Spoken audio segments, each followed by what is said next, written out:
10 simbolet e ëndrave që Zoti po të dërgon tani. Përshëndetje të dashur vëllezër e motra në Krisht. Sot do të kalojmë një kohë të veçantë bashkë duke folur për diçka që shumë prej nesh e përjetojmë pothuajse çdo natë, ëndra. Unë jam i bindur se Zoti flet ende me ne përmes ëndrave, ashtu siç bëri me Jozefin, me Danielin, me Pilatin, madje edhe me vetë Jozefin, burrin e Marisë. Bibla është plot me shembuj ku Perëndia përdor ëndrat për të udhëhequr, paralajmëruar, inkurajuar apo korrigjuar popullin e tij. Por ka një gjë shumë të rëndësishme që dua ta them që në fillim, konteksti i ëndrrës është gjithmonë më i rëndësishëm se simboli i vetëm. Nuk mund të marrim një simbol dhe ta interpretojmë mekanikisht si në një fjalor. Ëndrat janë personale, shpirtërore dhe shpesh poetike. Ato mund të vinë nga Perëndia, nga shpirti ynë, apo madje nga armiku për të na mashtruar. Prandaj, interpretimi i vërtet vjen vetëm nga fryma e shenjtë. Sot do të analizojmë 10 simbole të zakonshme të ëndrave, bazuar në atë që shumë besimtarë kanë përjetuar dhe që përputhet me parimet biblike. Do t'i trajtojmë një nga një, me shumë detaje, shembuj dhe pyetje për ty që të mendosh për ëndrat e tua. Në fund do të flasim edhe për lojrat e fjalëve dhe si të kërkosh udhëzim nga Zoti. Para se të ndiqni këtë video, mos harroni të pëlqeni faqen tonë dhe të shpërndani videot miqve tuaj, është shumë e rëndësishme për ne për mirëmbajtjen dhe rritjen e faqes sonë. Le të fillojmë. 1. Banjo tualeti, pasja e nevojës për t'u pastruar. Ky është një nga simbolet më të shpeshta. Kur ëndërron që je në banjë duke u larë, duke u pastruar ose duke përdorur tualetin, zakonisht tregon një proces pastrimi shpirtëror. Në Bibël, pastrimi është një temë qendrore. Në Bibël Davidi lutet, më spërkat me hisop dhe do të pastrohem, më laj dhe do të jem më i bardhë se bora. Në Bibël Zoti premton, do t'ju spërkas me ujë të pastër dhe do të pastroheni nga të gjitha ndotjet tuaja. Pra, banja mund të nënkuptoj, pastrim nga mëkati që ke rrëfyer dhe ke penduar. Heqje e ndikimeve negative të botës, si thashë themet, filmi ndyr, marrëdhënie toksike që të kanë ndotur. Ndonjëherë, nëse banja është e ndotur ose e bllokuar, mund të tregoj se ke nevojë për pendim më të thellë ose se diçka po pengon pastrimin tënd. Pyetje për ty, ku ndodhej banja në ëndrrën tënde? Në shtëpinë tënde, pastrim personal? Në një vend publik, diçka që të shqetëson para të tjerëve? A ndihesh i lehtësuar pas përdorimit apo i turpëruar? Këto detaje ndryshojnë shumë kuptimin. Lutju frymës së shenjtë të tregoj çfarë po të pastron Zoti aktualisht. 2. Të qenit lakuriq pa rroba ose gjysmë i veshur. Të ëndërrosh që je lakuriq para njerëzve ose që ke vetëm të brendshme, zakonisht flet për cenueshmëri dhe ekspozim. Në Bibël, pas rënies në Eden, Adami dhe Eva u ndjen të turpëruar nga lakurisia e tyre. Por Perëndia i veshi me lëkurë, simbol i sakrificës.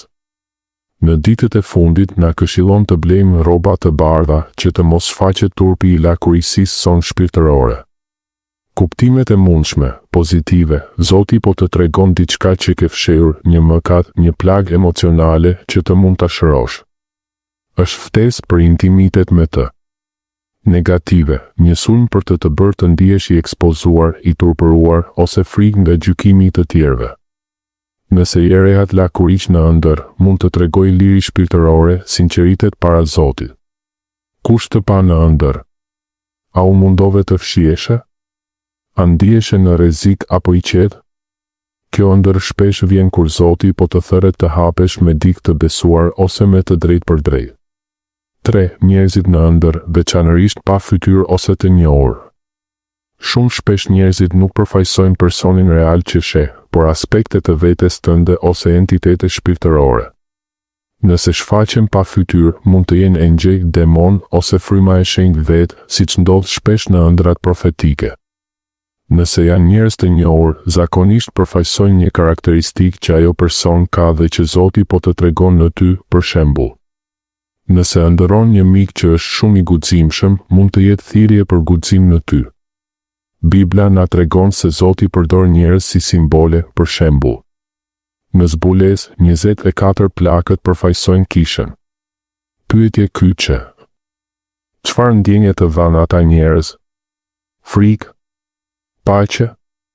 Inkurajim? A flisnin diçka specifike? Mos u fikso te personi real, shiko mesazhin shpirtëror. 4. Armët, pushk, thik, shpat, e tjerë. Armët pothuajse gjithmonë tregojnë luftë shpirtërore. Bibla na thot se luftojmë kundër forcave të errësirës. Nëse arma është kundër teje sulm shpirtëror, akuza, frikë. Nëse ti e përdor mbrojtje, autoritet në Krishtin. Madhësia e armës, armë e madhe sulm i madh, armë e vogël sulm i fshehtë. Shembull, nëse ëndërron dikë që të qëllon, por ti nuk dëmtohesh, Perëndia po të tregon se je i mbrojtur siç thot Bibla. Lutju, Zot, më trego çfarë armë shpirtërore duhet të përdor, fjalën tënde, lutjen. 5. Automjetet, makina, bicikleta, avion, tren. Automjeti zakonisht përfaqëson shërbesën tënde, ministrinë ose drejtimin e jetës tënde. Makina e vogël ndikim i vogël personal. Autobusi ose treni i madh ndikim mbi shumë njerëz. Nëse ti je shoferi ti ke kontrollin. Nëse dikush tjetër po të udhëheq, mund të jetë Zoti ose armiku. Probleme me makinën, prishje, pa benzinë, baraz, pengesa në shërbesë ose nevojë për karburant shpirtëror, fryma e shenjtë. Në Bibël, qerret e zjarta për Eliaun tregojnë fuqi hyjnore. Reflekto, çfarë lloj automjeti ishte? Sa shpejt po ecte? Ku po të çonte? 6. Uji, liqen, lum, shi, oqean. Uji është simbol i frymës së shenjtë në shumë raste. Bibla thot, kush beson në mua lumen uji i gjallë do të rrjedhë nga barku i tij. Shi pastër bekim, ringjallje. Uji i turbullt ose i zi ndotje shpirtërore, konfuzion. Mbytje në ujë mbi ngarkesë emocionale ose sulm shpirtëror. Ecje mbi ujë besim i madh. Pyetje, a ishte uji i qetë apo i stuhishëm? Po pije apo po të mbytej? Kjo ndryshon gjithçka. 7. Korridoret haja tunelet. Korridoret përfaqësojnë tranzicion, kalim nga një sezon në tjetrin. Ashtu si izraelitët kaluan në përshkretëtir për të arritur tokën e premtuar, ti mund të jesh në një korridor të gjatë pritjeje. Nëse korridori është i errët ose i gjatë, mund të ndihesh i bllokuar, por fundi zakonisht sjell dridhje. Nëse hapen dyrë nga korridori, Zoti po të përgatit për hapin tjetër. 8. Dyert. Dyert mundësi të reja, fillime ose sekrete. Bibla thot, ja, unë jam duke vënë para teje një derë të hapur, që askush s'mund ta mbyllë. Derë e hapur ftesë nga Zoti. Derë e mbyllur Zoti po të mbron nga diçka. Trokitje në derë Jezusi po troket. A e hape vetë derën apo Zoti e hapi? 9. Paraja para, monedha, fatura. Paraja në ëndra zakonisht tregon favorin e Perëndis ose humbjen e tij. Marrje parash do të thot bekime, favor, hir. Humbje parash largim nga vullneti i Zotit ose test besimi. Nëse paraja është e rreme do të thot mashtrim shpirtëror.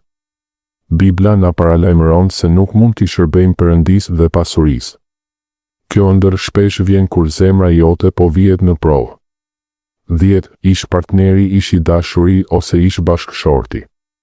Shumica e rasteve, jo do të thotë që duhet të kthehesh me të. Zakonisht tregon se po rrëshit përsëri në modele të vjetra mëkati, zakone të këqija ose plagë emocionale që nuk janë shëruar. Bibla thot, nëse dikush është në Krishtin, është krijesë e re, e vjetra ka kaluar. Nëse ëndërron ishin, pyet, çfarë sjellje të vjetër po kthehet? Pendohu dhe kërko shërim. Përfundim. Të dashur, mos u mbështet vetëm në simbole. Fryma e shenjtë është interpretuesi ynë i vërtetë. Çdo herë që zgjoheni nga një ëndër e fortë, merrni një stilo laps, shkruajeni, pastaj lutuni. Fryma e shenjtë më trego çfarë do të thuash me këtë. Nëse është nga ti, konfirmoje. Nëse nuk është, hiqe nga mendja ime. Zoti ju do dhe flet me ju. Mos ki frikë nga ëndrat, ki frikë vetëm nga mosdëgjimi i tij. Nëse ke patur ndonjë ëndër që do të ndash, shkruaje në komente. Lutemi bashkë. Zoti ju bekoft dhe t'ju flas qartë në netët tuaja. Amin.